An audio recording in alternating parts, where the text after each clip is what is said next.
Welcome back to the Grimsby Town update. No, kidding. Fucking Man United's a joke. Founders could beat Man United. Um, I'm coming out hot again, guys. Here we go. Yeah, as Owen brought up, I'm gonna look at this to double check. I don't know when the last episode we did, but I guess it's been a while since we've done an episode of Soundwaves from the Sea. Um, CSS's Seattle Sounders FC can't deal with the back five podcast slash show. Uh, we'll talk about the back five part because Owen was at the match against Sporting Kansas City and did ask No, I about it. wasn't. Were you not? I wasn't Oh, it at was the the Kansas Puebla. City. Puebla one. Puebla. Sorry. It's the one where Sorry. they They're played all the back five. same. Oh yeah, we haven't done an episode since August 19th. Goodness. Crazy. 11 days. Um, No, 9 yeah, days. about how Owen got shamed by Brian Schmetzer and his pen clicking. Uh, wasn't a bad question. I think we'll do the no, Leagues Cup is much more, I think, important right now because the Sporting Kansas City match was you thrashing Sporting Kansas City with your backups and Danny Musovski, the white man that scored a hat trick, out of nowhere. Um, all I was thinking during the Musovski hat trick was, wow, Michael would really enjoy this. Oh, I Um, was losing my mind. I was so happy. Um, so yeah, we'll look at that. We haven't done an episode since the Puebla match, but I think we'll kind of graze over that and then go into the Galaxy match here to put the Sounders in the final, which now has the 300 club, 300 level open, as we just talked about off camera. Yeah, this Puebla match went into penalties, which not great. Don't enjoy that. I have many bad memories of going into penalties myself in high school. Yes, my career peaked then. Oh yes, and this was the Danny Musovski red card match that now has implications for the rest of the League's Cup run. So yeah, Musovski red card in the 77th. Then like it was started to get a little chippy, a little pushy, shovey, aggressive in that second half. Um, Danny Musovski did not like the fact that he got a yellow card and I think on a play that looked like he got taken down. Yeah. If I Oh, remember yeah. correctly, which sure, but also probably not good to like chest bump the referee. Probably not a great decision to Not make. ideal. No. Um, and per Brian Schmetzer's own words, I'm gonna use my swear early, is that Denny Musovski is still in his fucking doghouse, even after scoring a hat trick against Sporting Kansas City. Yeah, Seattle wins in penalties. They convert. They missed the first one. Christian Roldan hits the woodwork, unfortunately, with the very first one, and then they make the next four. NDT stops Nicolas Diaz, and who also gestured to the fans that he seemingly had it all good uh, right before he made the save, and the Sounders win. I mean, they beat Puebla in a lot of things. Just we'll talk about the back five. I'm sure we'll have a segment about that, right? But I mean, you look at the just top stats. Sounders 80-20 possession. Sounders 11 to 5 total shots. Only one shot on target for Seattle compared to two for Puebla. And then one big chance for Seattle and none for Puebla. Briefly, because I know we want to lump these. Anything on the Puebla match, I know Mike was like, I don't care for this match. This match doesn't exist. In my What eyes, it doesn't. anything on this match against Puebla, there was always a lot being made about them having an interim coach, right? And obviously they come in and play a back five. So Owen did the good thing that we're supposed to do as media slash journalists slash whatever, and asked about the back five and basically got shot. So, um, yeah, anything on the Puebla match before we look over to mighty LA Galaxy? Yeah, I mean, I worked this game for Mike, shout out, and then submitted 1,100 words to him on Alex Roldan and how he attacks the back five. Um, I am now convinced that Alex Roldan and Paul Rothrock is the best combination on the right when you're playing a back five because I have my match notes here and I wrote down 4 times in the first 15 minutes that those guys messed with left wing back Nicolas Diaz and had him just stumbling. I remember like right away, probably I think 4 minutes in, maybe Rothrock really gets past him on a through ball from Alex Roldan and gets him stumbling but the thing that really impressed me about this and it didn't necessarily create the clear-cut chances that you would hope for. Like Charles said, only one shot on target in this game. But the nuance that they have and the way they attack a back five, there were times that Alex Roldan goes wide and Rothrock switches in the middle. But then there are times that there's one specific time that I'm gonna see if I can illustrate this that Paul Rothrock and Alex Roldan are stacked on top. Rothrock goes over, and then Alex Roldan goes over the top. I asked Alex about this after the game, and he just talked about how intensive a player Rothrock is and how much he likes to play with him. And I really think that that's the way to attack a back five when the Sounders play them. Especially because the two wings on this team are so different. In the second half, at least before they subbed off Pedro de la Vega, which I thought was the wrong call, for Georgia Manungu. I really thought Rothrock should have been the guy that got pulled. In the second half, that just you could really see the difference in how these two wings attack. There's a lot of combined build up in those runs that I was talking about on the right side with Alex Roldan when he comes into the middle and inverts and really forces that left wing back to make a decision and separate him from his center back partner. Versus on the left side, it's a lot of let's get Pedro the ball and let's let him really attack a guy and put him on the back foot by himself.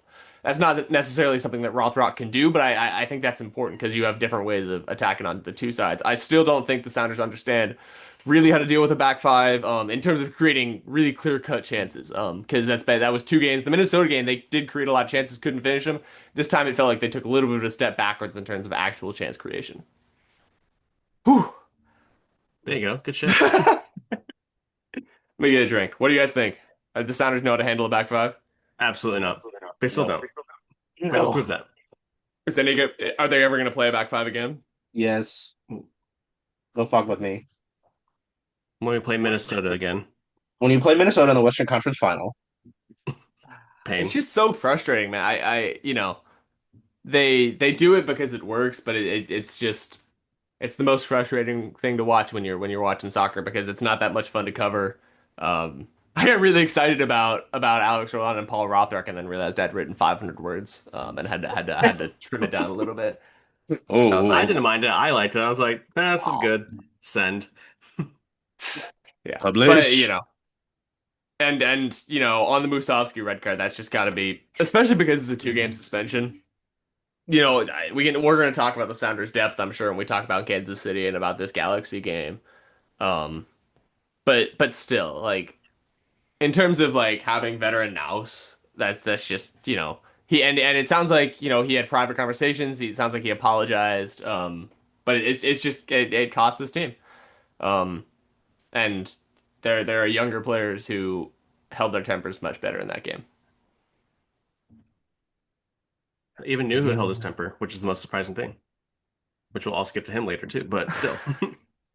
What's left of my And eyebrows are shout out to raised. Andrew Thomas, who has become much more than a penalty goalkeeper over this time that he's really ascended, but showed that he still has his roots as a very strong and I think his confidence is really what just astounds me the most.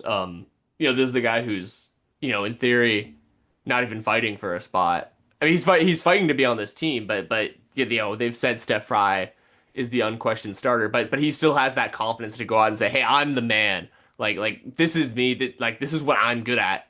Beat me. You can't." I love it. Yeah. Goalkeeping controversy?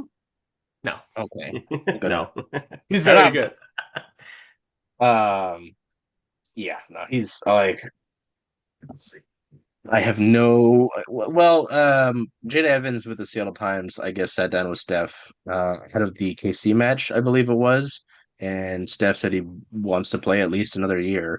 Um, and that sounds like let's like maybe he, because it was a concussion, I guess, is what he suffered um in that Club World Cup match. So like, I think I don't need to make this a topic. We could do this another day, but what else does Stefan Fry have to prove? You know, I mean, he's already one of the greatest goalkeepers in this league's history. I think he's an unquestioned greatest goalkeeper in this franchise's history. He's got signature moments. What else does he need to do? Yeah, I'm sure he wants to win. In an ideal world, you win MLS Cup this year and he can call it good. again, that's a different conversation. But so if he does want to play the one last year next year, you know, sure. But my point in saying that is I feel in a lot better position uh, if that's going to be the case with the way Andrew Thomas has played throughout the course of this year, even how he played at times last year, because like he had that nice run. So I don't know, to go off Michael's sarcastic goalkeeper controversy comment. God, I'll never forget that. Yes, and then the Leagues Cup semifinal down at lovely Dignity Health Sports Park in Carson, California. Um, just I love Galaxy waiting. bad. Admittedly, have to admit, these two saw the match. I did not see the match. Um, I just saw crash outs about Nuhu getting a red card. Saw comments from Mike about Diro missing like three chances. And praise for our Lord and Savior, short-haired Pedro de la Vega, for continuing his run. Yeah, Galaxy bad, question mark. So in what the last two matches you've played the Galaxy, you've beaten them a cumulative 6-0. It's pretty cool. Yeah, this is great. I mean, Seattle goes on. They don't have to host a third place match at Lumen Field. It turns out to be a final against Messi and friends, who beat Orlando 3-1. I think that match started earlier than the Sounders one.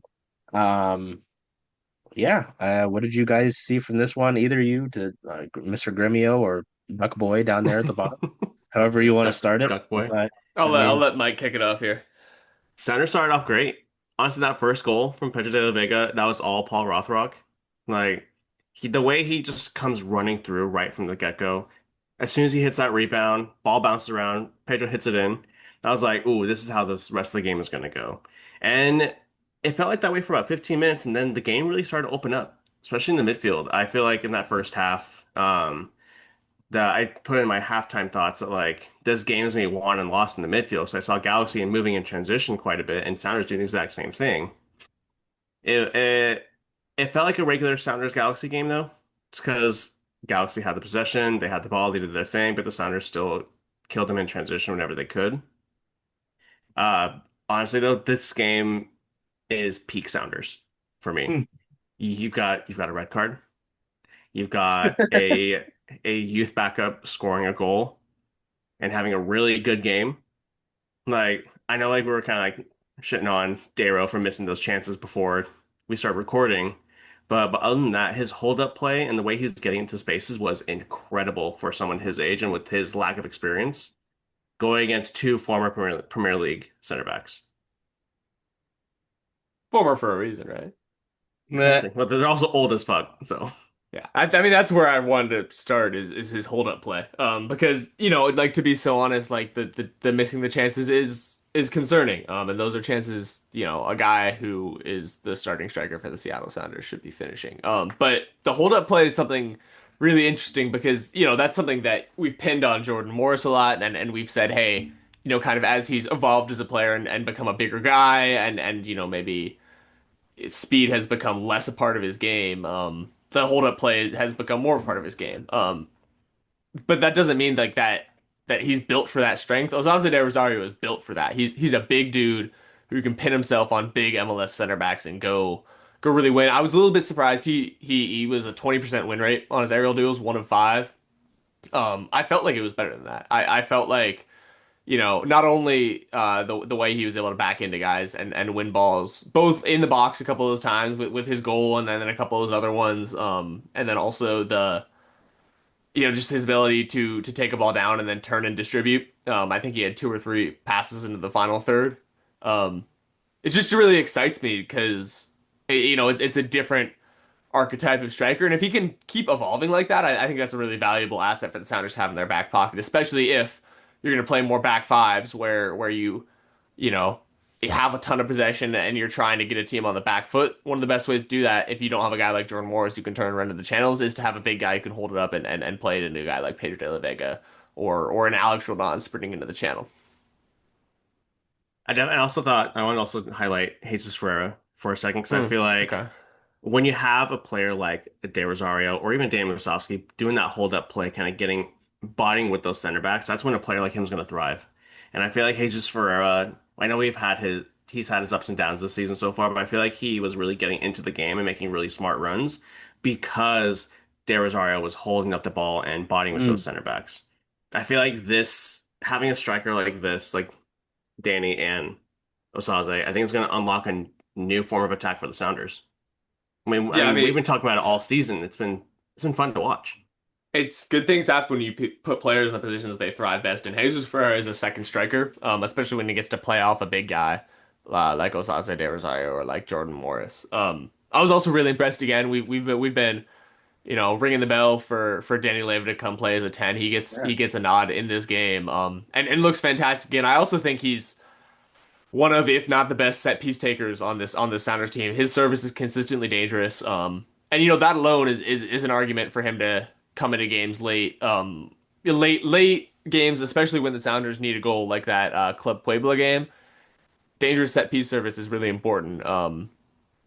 Albert Rujnak has a little bit. I think Denny Leva is the best taker on this team.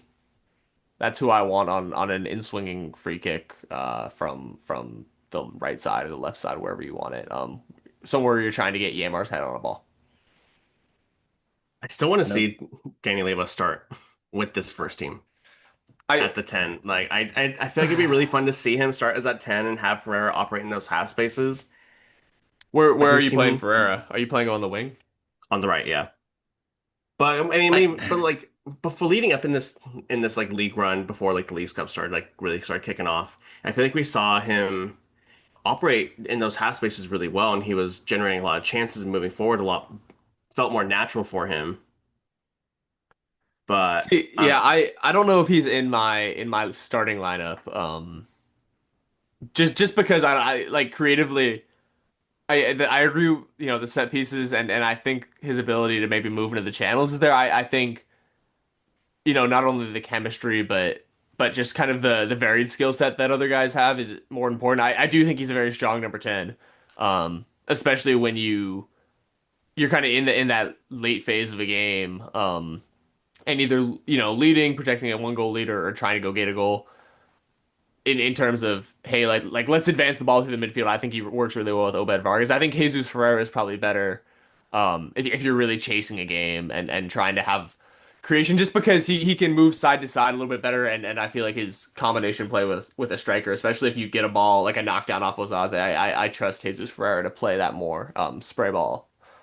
But I think they're both fantastic players. Yeah. Well, I mean, it'll be interesting to see how they. It was really crazy, and I don't like this is another thing I don't necessarily mean to make topic, but we did hear from. Well, I said we. There was like four of us there. From Craig Weibel about the transfer window. Uh, mhm. Hmm. And the lack of usage for that. Also feeling bad because I shared that with you guys and realized Michael requested access, and I just saw that right now. It's fine. So you can have that. There you go, buddy. Um, yeah, no, it's you talk about Diro, right? And he basically the whole press conference was we had a U22. We could only use so much money for the U22. We didn't do anything. I'm like, oh, nice, great. These are a lot of words for a simple message. Um, but it was interesting to hear about the winter window. Greg said there was going to be some changes that people expect and some pain changes people don't expect. And I was like, okay, Riddle man. Uh, we also did say that, he thinks that there are some players who will take a bigger leap next year, and he thinks, there are some players who have taken leaps they didn't expect. Like Diro, he said they think that Diro is probably ahead of schedule from where they expect him to be, which I find interesting. So wanted to go back on the De Rosario thing. Um, yeah, I think we should keep in the Leagues Cup to look ahead to anything else from this Galaxy, Sounders being Galaxy's dad this year. Andrew Thomas made a couple of fantastic saves in this game. That was underrated. Andrew Thomas. We keep talking about Andrew Thomas, I'm glad they gave him The, this the tournament. goat. not Oh, Andy. Won't call one him thing we Andy. did miss, Nuhu. Oh, Oh, yes. Thank you. the Yeah. thing that is destroying Sounders Blue Sky and Sounders Twitter right now. Yeah. Another red card for the Sounders for Nuhu. Uh I don't know. What did you guys think? As I will come and pull this up so I can find out what the hell happened. It's tough. Uh, He gets the ball and he goes through the man. Um, it's one of those ones where of course hindsight is 2020, but you say let's just like not force the referee to make a decision here. The Sounders had this game under control. Yes, if the Galaxy get a goal, then it gets a little bit nervy, but it's just not the type of game where like because that's a tone setting tackle right there. If that happens Yeah. in the first 10 minutes and he gets a yellow card, I'm okay with it because that tells you that Gabriel Peck is not going to do anything this game because he's scared of Nuhu. It's not necessary in the 85th minute or whatever it was. 83rd. 83rd. It's tough because I don't know if I agree it was a red card. They're not going to get it on appeal. If they do choose to appeal, it's tough. I hate when they slow it down and look at still images, because it looks really bad still frame. But if you look at a half second before, it gets way more complicated. yeah, so you can see like his It like he's like pulling back from the tackle like with this, and he's following through. So like that's the biggest thing. Of people like all the other pundits and journals are using that specific screenshot that you're talking about. Like, see right here, he's going for his leg. He's going for the dangerous tackle. He's trying to take out Peck's leg. It could be a leg breaking tackle. Blah blah blah blah blah. Dude, who's the worst? Like they're trying to fit a narrative, or they're trying to sell a narrative that just isn't true. And that's how it feels. It feels like a witch hunt for Nuhu right now. Because Mm, obviously he hasn't had the best season this year. Yeah, well, we've talked about it. He's had behavioral issues. Still the best left back on the team, but like it just feels like moments like this, people are going to use that to justify using uh Rebecca Whiting as a left back going forward. They're going to try uh, and sell that as much as they possibly can. mm-mm. You know who they could play at left back? Cody Baker. Which we didn't talk about the Kansas City game, but Not yet. We're getting there. will we talk? Okay, I'll hold my tongue. You watch our tongue. No slander against Cody Baker shall land on this show. Um, yeah, the idea of using like a screenshot of a replay is silly to me because yeah, I don't know, you can take plenty of still images out of context. I don't agree with that's the red card. Simple. Yeah. I think Owen put it pretty well about, in terms of timing and such. Um, wow, so okay, interesting. Yeah. So the 31st at Lumen Field, which oh wait, I wonder if I would try to open Ticketmaster on my normal computer and damn near all the Messi fans I'm sure tried to break my computer when I did that. I wonder if I can see it fully now because when I looked right before we started recording, there was like six segments of the six sections Yeah, I of can the pull it up 300. real quick. Yeah, let's see. Ooh, Uh, it's getting yeah, bigger. two, four, So six, we got 305 to nine. 313 that are open in the upper Yeah, deck. eight. Yeah, okay. Okay, so that's cool. It'll be interesting to see how much more that opens. Uh, Hopefully we are in there so that we can actually see this match. Breathe the same air that no, okay, that's kind of weird. Jesus. Yeah, it's also been interesting to kind of follow along with the recoveries of Albert, JP, Jordan Morris, and Ryan Kent. I don't think I think specifically those three, not including Morris. I don't think any of those guys will be ready for this match, but they're getting closer, which is nice to know that you'll have them for the MLS Cup playoff run and the push for that. Um, this is five our time. Oh, okay. Yeah, we actually get a normal start time. Um, nice. Okay. Same time as my Uh, sister's wedding. just have the phone in your pocket. It's okay. Uh, We can apologize to her. We'll see you in Seattle. we'll send like carrier pigeons with like goal updates. It's just gonna say like De La Vega. De La Vega the next Thank you. day. I did send her a The next screenshot of the day. tweet I put out yesterday, and she was like, "Oh my God, he's what? I might miss my own wedding." In Have my the mind, that's wedding. giving me permission to go, but Have the wedding in one of the suites. There you go. There you go. Uh, You can do it in the press yeah. box. It'll be great. If there's gonna be cake, then I'm interested. Uh, Yeah, Sunday, August. For some reason, I don't know why I thought the game was going to be played during the week. I must have been on drugs. Oh, I was thinking of the Galaxy match. Yeah, 5 o'clock, Lumen Field, Inter Miami versus the Sounders. Uh, any thoughts on that one? Because I mean, this is a final match. This is against Messi and friends. Uh, yeah, I don't know. Any early feelings about the match itself or about Inter Miami? Yeah. I was listening to, another great Sounders podcast, Lobbing Scorchers last night, their live stream, after the game. And I really like some stuff that Noah and Ari said there, which was that this is really, um, a battle of ideologies in MLS. This is the path to pro. That we're gonna rely on our academy and Ah, not sign guys. We'll spend money when we need to, but it's one big money signing every 3 or 4 years. Against we're going to go. So I think their words were literally messy. We're going to go sign the greatest players in the world. And pay them a ton of money and bend the rules. And see how far it takes us. So I'm really curious, just because I'm curious to see how much this will define where teams go, because it's always a turning point when big things happen. This is a big point. This whole decade is a big point. We have the World Cup coming next year. Where clubs evaluate where they're at, and their strategies, and how they are going to move forward. And I if the Sounders win this game, it's proof of concept, not only for Craig Weibel and for Brian Schmetzer and for Adrian Hanauer and all the guys who have to deal with criticism every week and every transfer window for not signing the guys that a team like LAFC or Miami does, but it's proof of concept for teams who maybe aren't there yet, who say we're going to invest in our academy and we believe it's going to work, and here's proof. Here's proof of a club that invests in its academy and gets production and gets fantastic depth, so that when you're missing your DP number 9, your DP number 10, your TAM winger that you signed, your guy that you signed in the winter window, Ryan Kent, that you can still go win meaningful trophies and qualify for the Champions League, which we haven't even talked about yet, but that's really important. Um, yeah, this is a proof of concept game for one of these teams. Hopefully, it'll be the Sounders, because I believe that's the strategy that teams should be using moving forward. It's a game of the insufferable fans.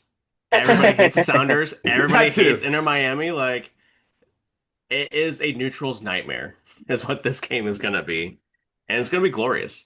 Um, Owen, you put it perfectly. I have nothing else to say. That was perfect. that Owen guy's pretty all right, I guess.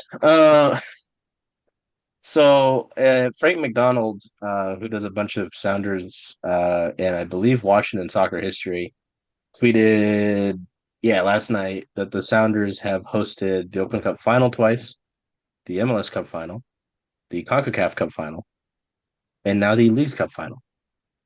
They've won those other finals they've hosted. That's not a Just mistake, by the way. Like, playing finals at Lumen Field is an unbelievable advantage, especially if, as we expect, the upper deck gets completely sold out, just like the I'd be lower really bowl. surprised if it didn't, dude. Right? Uh, yeah, and also, for Miami to have to come across the country, 4 days rest, it's a long flight. If this game was the Sounders in Miami, it would be a totally different story. That's a little fun fact about the Sounders and their trophy winning. They have won a trophy every 3 years since 2016. There you go. Last trophy we won was 3 years ago in 2022. It's time. Hmm. That's very interesting. Just win two this year. Who said that? This is gonna be fun. Yeah, this will be fun. As Owen teased, flirted, hinted at, with the win over the Galaxy, the Sounders secured their spot in the 2026 CONCACAF Champions Cup. So this club will continue rolling on, and doing things your club is not. So, well, unless you are a Sounders fan, and you probably are if you're listening to this show. But in the off Uh, chance, in the off chance, if you're a Grimsby Town FC fan, then you're okay. Uh, yes, and then there's this other match that we kind of care. Well, if Owen's gonna be there, and this match is only at 5, maybe we should do something at Loom if we're allowed to. Don't need someone to come and hit us over the head, or the Seagulls will come and like pick us up if we do something outside. Um, yeah, we'll figure it out. We'll figure it out. Speaking of Lumen Field, there's this other match, MLS regular season. If you remember, they have to play that too.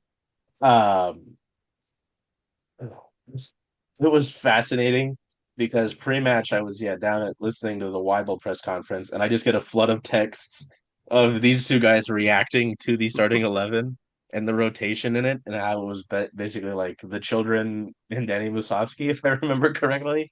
Let me see this lineup.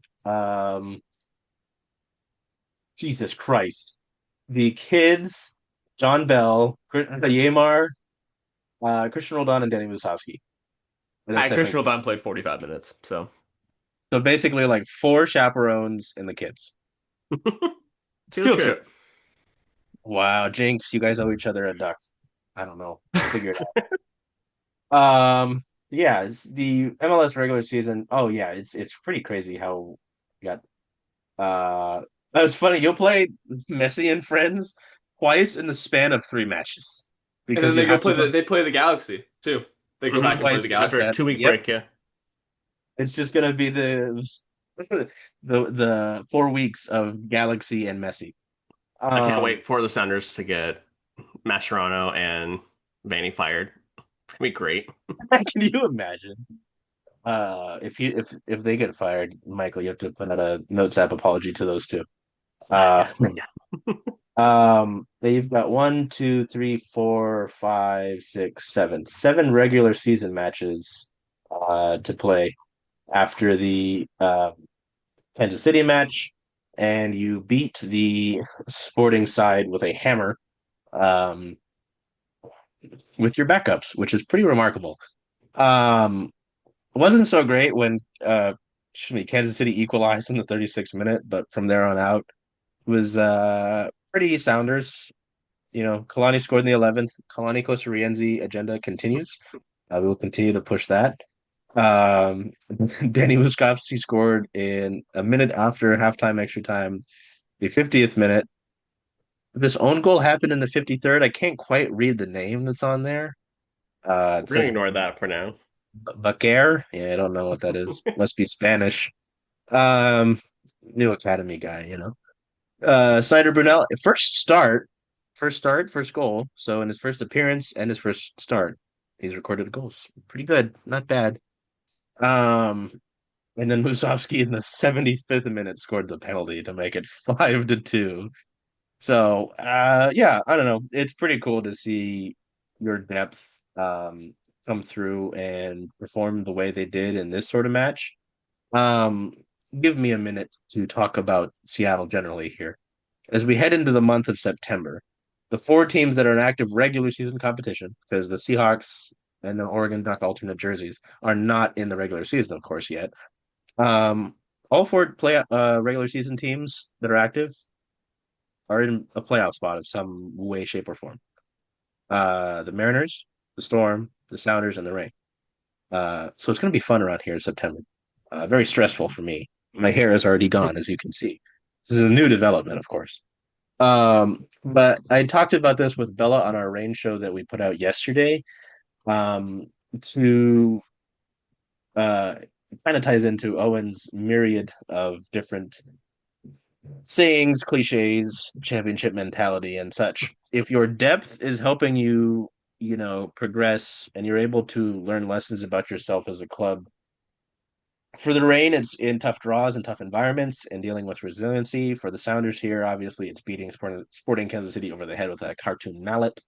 That shows well for you through the rest of the campaign, in my opinion, right? Because if your depth is doing these things and you're able to rotate and still feel comfortable putting out an 11, I think that's good for when you're going to have to put out your best 11, right, in the playoffs. And if God forbid something happen, you can feel comfortable with maybe not Cody Baker. But who knows? What if Snyder Brunell has to play important minutes in the playoffs? Yeah. Would What hope if we so. have I mean, Tammy make no Pavement? mistake, Sporting Kansas City is not a good team. Um, No. but also they just lost to the Tacoma Defiance. So it's really impressive, man.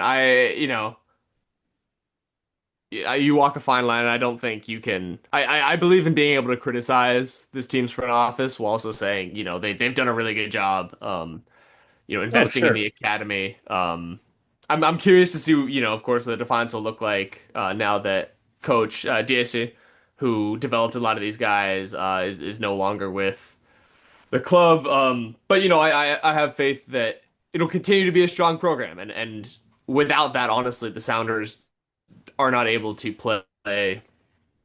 do whatever it is, 45 games this season. And put out a performance like this. I think it's different. It's a different story if they win 2-1, or maybe drop some points 2-2.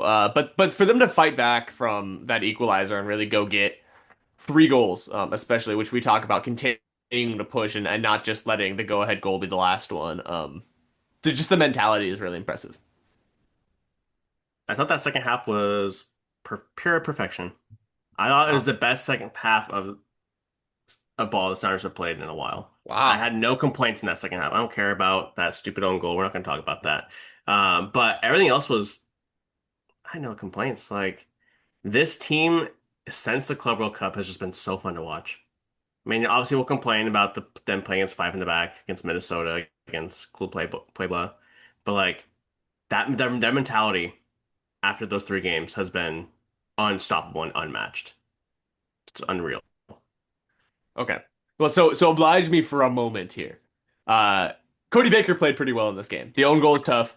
But 8 passes into the final third, 60%, 6 of 10 accurate long balls. One is tackle, 3 clearances, 2 headed clearances for a left back. Um, was not dribbled past 6 recovery. This guy played well in this game. He's gonna get some flack because he scored the own goal, but I really do believe that this was a strong performance. And that he's a viable option at left back. Is he the starting option? No. He's one of those guys. He's not behind schedule. He just looks behind schedule because so many of these guys are ahead of schedule. Would you say that he is the heir to left back? I don't know.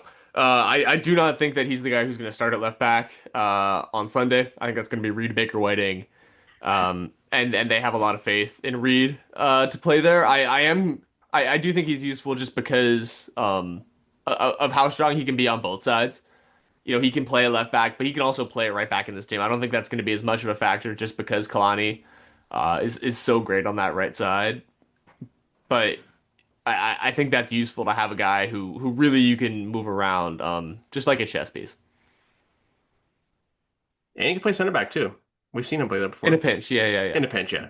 Not would not be my first choice, but No, yeah, God, no. Wasn't their first choice either when they were like playing one healthy center back. They said, Alex I Roldan, fear. you. Oh my God. Um, yeah, I don't know. I just think it's very encouraging when your depth can put together a performance as such. Tacoma Defi Yeah, I totally forgot that they fired their coach, former Ballard FC goalkeeper Lars Ellered had his contract terminated, and now he's the coach of their academy goalkeepers. It's fascinating. I don't know what's going on down in Tacoma Defiance. Tacoma, aka Starfire Defiance. It's like don't play in Tacoma. Uh yeah, goodness. I guess one of the other things was 2 days ago, back on the 26th, Schmetzer said that Albert Rusnak, Jordan Morris, oh no, I was, and Joao Paulo were able to be limited participants in training. They're getting closer, but did not give a clear timeline on them. Um, Interesting. Yeah, so Ryan Kent, who knows where he is? Um, Probably having an English breakfast or something. Um, hmm. Yeah, let's see. Leagues Cup, Sporting KC, Messi and friends. Touched on Greg's comments. Anything else? It's an From this exciting game? time. I Um, mean, this is, I know we were maybe laughing a little bit when they said this is the deepest team the Sounders have ever had. At the very least, this is the best chance they've had to prove it. and they really are proving it. There's been times when this team has been hurt, and you've had to go to a team like the one we saw against Kansas City. They get it out a win, but maybe it took a half line goal from Raul, or maybe it took some unbelievable saves from a guy like Andrew Thomas. This time they look dominant. It's cool. It's really impressive, and I think the Sounders should be proud. It's organizational success, not just first team success. Mike, you got anything? And nothing. That was perfect. He's got granular How do I top thoughts. that? How do I top that? Or this is the Owen glazing episode, I guess. Mike's pouring honey on you, goat. All right. Um, yeah. Sunday against Messi and friends. Hey, correct me if I'm wrong. Maybe I'm forgetting. Maybe this is from an ancient time. I thought he doesn't like playing on turf. He doesn't, but he did play in Vancouver. Ah, okay. He just likes the Pacific Northwest. Probably, yeah. There you go. Messi 2026. Likes mate, not coffee. It's all good. Oh, that's right. Yeah, I forgot about that. Okay. Yeah. Sunday, 5 o'clock Pacific time. Lumen Field. We'll see how that goes. Owen and I, who knows what we'll do there. If we can get in. We have to get in first. We are still trying to figure that out. I hope I don't have to end up in the 300 level. I probably won't even do that. I would stay home if I couldn't do that. Yeah, until we see you next time, take care of yourselves, be well. Don't buy the Seahawks Oregon alternates because that's just so disappointing. I am very upset about that. And until we see you next time, take care of yourselves, be well, do whatever you can to make today a great day. Hey, Charles. Hey, Jen. Hey. So where are you going to watch all of the Sounder away games this year? Away games for the Sounders. Since Rough and Tumble is the home of Circling Seattle Sports, I was thinking of coming here if that's okay with you. I think that's a great idea. Go Sounders. Hope we see you all here.